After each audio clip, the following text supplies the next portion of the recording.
안녕하십니까. 오늘은 기독교 강요를 읽도록 하겠습니다. 기독교 강요는 총 4권입니다. 제1권은 우리 하나님, 제2권은 복음이란, 제3권은 은혜 받은 길, 제4권은 이것이 교회다. 이 책은 이것이 기독교 강요다. 랑상 목사님께서, 랑상 교수님께서 쓰신 책입니다. 제가 읽도록 하겠습니다.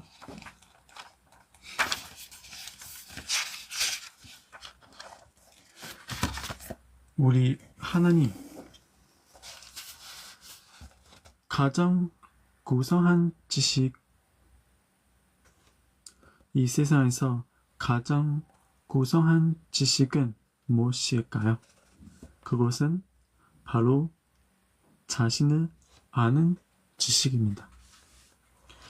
많은 경험과 지식을 쌓고 높은 지위에 오르고 엄청난 물질을 소유하더라도 자신이 누구인지 정확하게 알지 못하면 그 인생은 누추할 뿐입니다. 인생의 참된 의미를 발견하게 하는 것은 가시적인 조건이 아닙니다. 자신을 아는 자만이 인생의 참된 의미와 가치를 발견할 수 있습니다. 하나님을 아버지라 부를 수 있을까요? 어느 날 예수님의 제자들이 예수님께 기도하는 법을 가르쳐 달라고 부탁했습니다. 예수님은 너희는 기도할 때엔 이렇게 기도하라. 아버지여, 누가복음 11장 2절 말씀로 시작하는 기도를 가르쳐 주었습니다. 하나님을 아버지라 부를 수 있다면 기독교 진리를 이미 소유하고 있는 것입니다. 내 아버지가 세상에 있는데 또 다른 아버지가 왜 필요한지 의아한 사람도 있겠습니다만 주님의 기도에서 아버지는 인자하신 아버지이시며 인류의 왕인이 되는 분입니다. 뿌리 1970년 미국 퓨리 청상을 수상한 흑인 수설가 알렉스 헤이리가 쓴 뿌리라는 소설이 있습니다. 이 소설의 주인공 콘타는 1750년 여름 서아프리카의 킨텐라는 마을에서 태어났습니다. 그는 12세기 때 미국의 노예로 잡혀와서 파란만장한 인생을 살게 됩니다. 그는 12세 때 미국의 노예로 잡혀와서 파란만장한 인생을 살게 됩니다. 하지만 자신의 뿌리를 결코 잊지 않았습니다. 비록 노예로 살았지만 그는 자신의 뿌리에 대해 결코 부끄러워하지 않았습니다. 우리는 부모님을 통해 자신의 뿌리를 찾았습니다. 부모의 얼굴에서 자신의 모습을 보곤 합니다. 외모만 아니라 성격도 그렇습니다. 이것은 태어날 때부터 정해진 것이기에 부모와 자식의 인연이 청륜이라고도 말합니다. 우리의 관심을 확대시켜 봅시다. 인간이 스스로 누구인지 정확하게 아는 방법은 무엇일까요? 인간이 누구인지 정확하게 말해 줄 수 있는 또 다른 인간이 있을까요? 심리 감사나 토점 비교 혹은 사상의 의학 등으로 인간의 실체를 밝힐 수 있을까요? 지상의 그 어떤 방법을 동원해도 모두 한계가 있는 인간에 구원한 것이기에 복잡한 인간에 대해 명확하게 설명할 수 없습니다.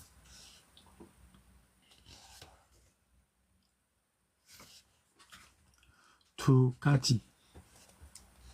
그러므로 인간이 아닌 인간을 추월하는 존재만이 인간이 누구인지 정확하게 말해 줄 수 있습니다. 그 존재는 바로 만물을 창조하신 하나님이십니다. 창조자 하나님은 우연히 세상을 만드신 분이 아닙니다. 여호와 주께서 나를 살펴보셨으므로 나를 아시나이다. 시편 139편 1절 말씀. 심지어 머리털까지도 다 세심파 되었나니 누가복음 12장 7절 말씀. 라는 말씀을 볼 때 하나님은 인류 전체를 아실 뿐만 아니라 한 사람을 정확하게 아시는 분입니다. 그렇습니다. 하나님을 알만한 자신이 그렇습니다. 하나님을 알면 자신이 누구인지 인간이 누구인지 알게 됩니다. 따라서 가장 구성한 지식의 한 측면은 하나님에 대한 지식입니다. 인간은 하나님을 알게 되는 순간 자신에 대한 지식을 갖게 됩니다. 그리고 인간에 대해 아는 만큼 하나님에 대한 지식도 잘합니다. 좋아요. 여기까지는 그 가장 구성한 지식은 무엇일까요? 두 가지. 하나님을 아는 지식이 있고 그리고 자신을 아는 지식입니다. 이것이 바로 가장 구성한 지식입니다. 계속 읽도록 하겠습니다. 그러면 하나님을 어떻게 알 수 있을까요? 바로 겸손이라는 주제로 시작했습니다. 하나님에 대한 지식은 학문적으로 접근할 수 없습니다. 세상 지식은 돈과 노력과 지능으로 습득하지만 하나님에 대한 지식은 그렇지 않습니다. 학식을 갖춘 자만이 이 지식을 가지는 것이 아닙니다.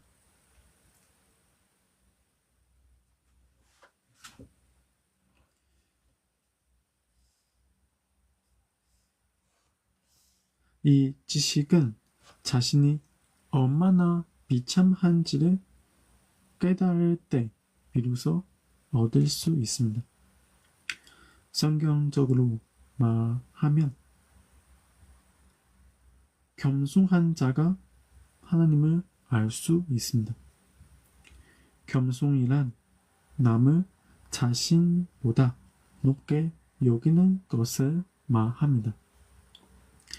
하나님에 대한 지식을 가지고자 한다면 하나님을 자신보다 높여드려야 합니다.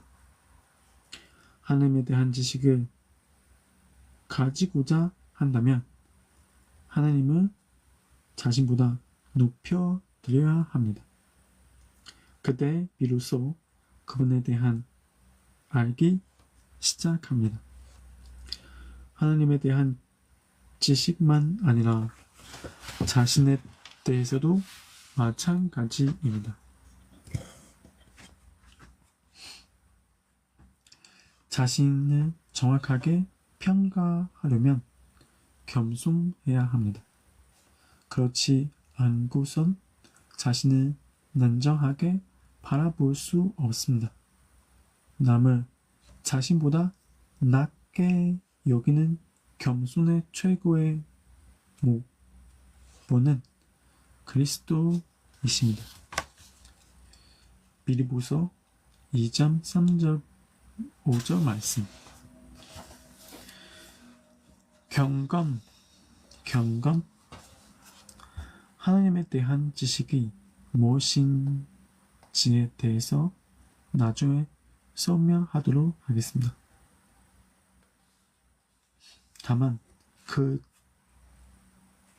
지식을 가질 수 있는 첫 번째 단계는 자신의 비참함을 깨닫는 것, 즉 겸손임을 잊어선 안 됩니다. 하루아침에 겸손해지는 사람은 없습니다. 조금씩 겸손의 도를 알아가면서 그분에 대한 지식도 더욱 깊어지는 것입니다. 겸손히 하나님에 대한 지식을 쌓아가는 것을 경건이라 말합니다. 구성한 채 하는 것은 경건이 아닙니다. 경건이란 새 속에 물들지 않으려는 마음에 깃드는 하나님에 대한 두려움과 사랑의 교합입니다. 야고보서 2.27절 말씀. 한마디로 하나님을 아버지로 체험하는 것입니다. 칼빈 선생은 기독교 강요 전체를 통해 하나님의 아버지 되심을 매우 중요한 사상으로 설명하고 있습니다. 아버지로 여긴다는 말은 그분의 보호와 이끄심을 받는 것을 말합니다. 하나님을 아버지라고 부를 수 있다면 경건의 길을 들어선 것입니다. 신앙생활을 하면서 하나님에게서 아버지와 같은 포근함과 안정감을 느끼는 데서 경건이 시작합니다. 하지만 내가 원하는 모든 것을 하나님께서 들어주신다는 이유로 하나님 아버지를 든든하게 생각한다면 이것은 참된 의미의 경건이 아닙니다. 참된 경건은 그분께 예배드리고 싶어 하고 그분의 말씀에 따라 살고자 하는 열정을 가지는 것입니다. 아버지를 존경하는 자녀가 아버지의 말씀을 순종하는 것과 같은 이치입니다. 양심. 하나님에 대한 지식은 어디에 담길까요? 당연히 우리 내면에 담기지만 더 구체적으로 생각해 봅시다. 또 겸손의 정신은 어디에 있을까요? 하나님 앞에서 자신이 비참하다고 느끼도록 만드는 곳은 어디일까요? 하나님을 아버지로 느낄 때 내면의 어떤 부분의 변화가 일어나는 것일까요? 자신이 담겨 있거나 새겨져 있는 곳은 양심입니다. 일반적으로 사람들은 양심을 일반적인 느낌이나 상식적인 깨달음으로 알고 있습니다. 하지만 양심이란 지식을 말합니다. 이 단어의 뜻은 누구와 더불어 안다는 것입니다. 누구와 더불어 아느냐에 따라 양심의 기준은 달라집니다. 문화에 따라, 삶의 배경에 따라, 시대에 따라, 경험에 따라 양심은 달라집니다. 양심이 인간의 절대적 기준이라면 그것에 따라 사회를 바르게 할 수 있겠지만 사실은 그렇지 않습니다.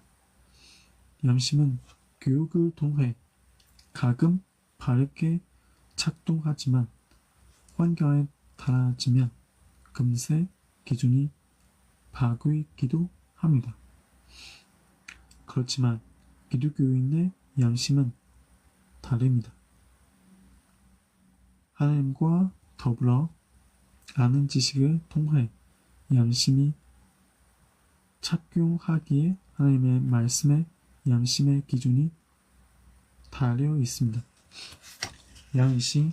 하나님은 사람을 외모로 평가하지 않으시고 마음 중심에 꿰뚫어 하십니다. 누가복음 5장 12절 말씀. 이 사실을 신뢰한다면 기독교인이 어떤 삶을 살아야 하고 무슨 말을 해야 하는지 알 것입니다. 양심의 그분에 대한 지식이 담긴 사람은 행동이 달라집니다. 안타깝게도 인간은 아무리 그분에 대한 지식을 가지려고 애를 써도 자기 능력으로 불가능합니다. 언제든 원하기만 하면 양심 안에 하나님을 아는 지식을 담아둘 수 있는 게 아닙니다.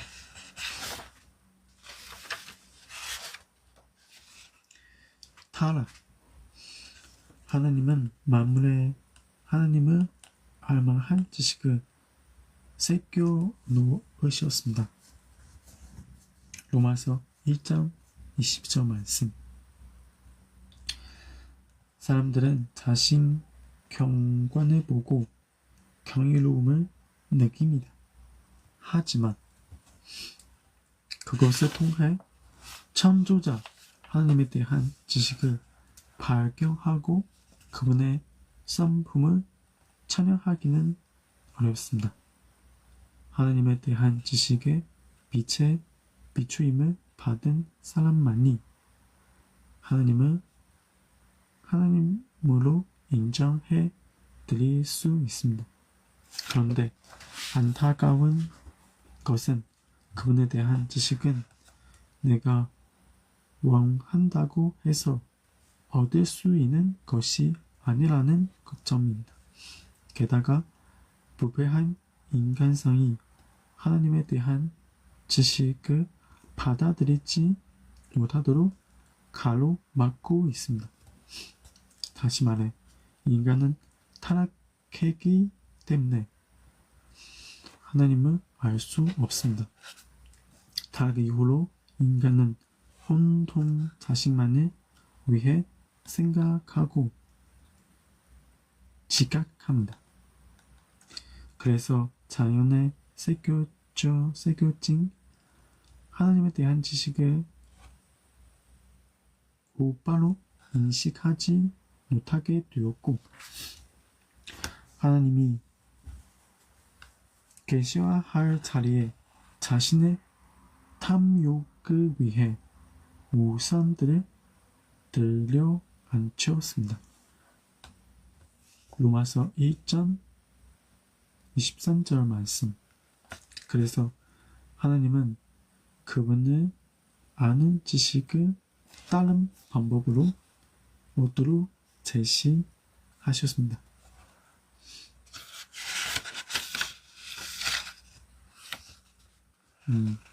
좋아요. 오늘 여기까지입니다.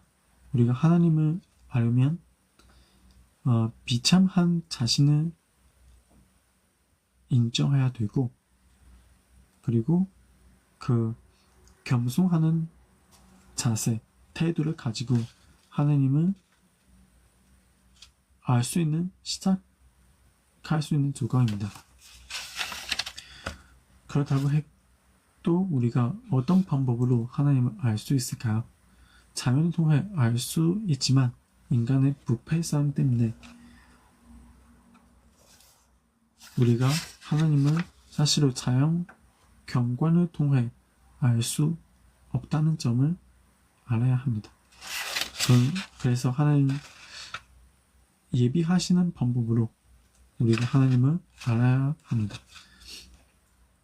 그러면 오늘 여기까지 하고 다음에도 하나님의 말씀을 통해 우리가 하나님을 알아볼 수 있습니다.